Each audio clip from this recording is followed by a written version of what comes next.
সাবেক ডিবি প্রধান হারুন সুখ্যাতির চেয়ে কুখ্যাত হিসাবে এখন সকলের কাছে পরিচিত। এর আগে ডিবি কার্যালয়ে আসা অভিযোগকারী নায়ক নায়িকা এবং রাজনীতিবিদদের ভাত খাইয়ে দেশব্যাপী আলোচনা সমালোচনার জন্ম দিয়েছেন। কোটা আন্দোলনের সমন্বয়কদের খাওয়ানোর পর ছবি তোলা নিয়ে সমালোচনা হলে এক পর্যায়ে তার এই বিষয়টি হাইকোর্ট জাতির সঙ্গে মশকরা বলে মন্তব্য করেছিলেন। এতেই ক্ষান্ত হননি হারুন, একের পর এক করে গেছেন কুকীর্তি। সেই ধারাবাহিকতায় সরকার পতনের পর এবার দুদকের জালে ধরা পড়লেন হারুন। এর মধ্যে দুর্নীতি ও অর্থ পাচার নিয়ে অনুসন্ধানে দুদক, বের হতে পারে থলের বিড়াল। ঢাকা মেট্রোপলিটন পুলিশের অতিরিক্ত কমিশনার, মহানগর ডিবির সাবেক প্রধান ও ডিএমপির crime and operations Harunur Rashid ও তার স্ত্রী শিরিন আক্তারের ব্যাংক অ্যাকাউন্ট জব্দ করেছে বাংলাদেশ ফাইন্যান্সিয়াল ইন্টেলিজেন্স ইউনিট। রোববার তাদের ব্যাংক অ্যাকাউন্ট জব্দ করা হয়েছে। এর ফলে এখন থেকে ডিবি হারুন ও তার পরিবারের সদস্যরা ব্যাংক থেকে আর টাকা তুলতে পারবেন না। মানি লন্ডারিং প্রতিরোধ আইনে 1 মাসের জন্য অ্যাকাউন্ট স্থগিতের নির্দেশনা দেওয়া হয়েছে।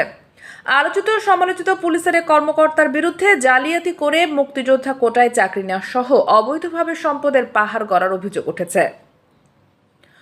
হারুন তার গ্রামের বাড়ি কিশোরগঞ্জের মিঠামইনে শত কোটি টাকা ব্যয় করে গড়ে তুলেছেন প্রেসিডেন্ট রিসোর্ট নামে একটি অত্যাধুনিক ও বিলাসবহুল একটি প্রমোদাগার।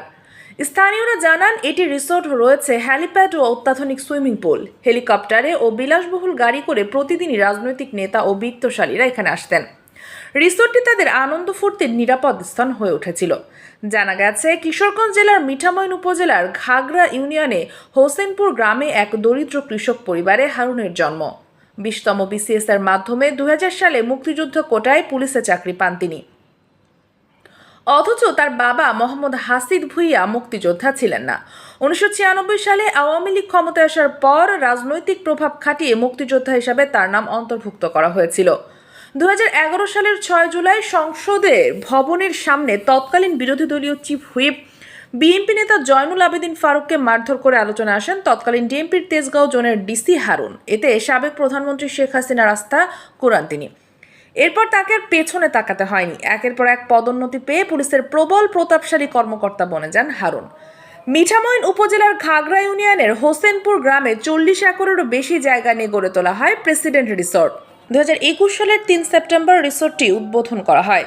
প্রেসিডেন্ট রিসোর্টের ব্যবস্থাপনা পরিচালক হিসাবে দায়িত্ব পালন করেছেন তার ছোট ভাই ডাক্তার শাহরিয়ার। রিসোর্টটিতে হারুনের পরিবারের 5 থেকে 7 একর জায়গা রয়েছে।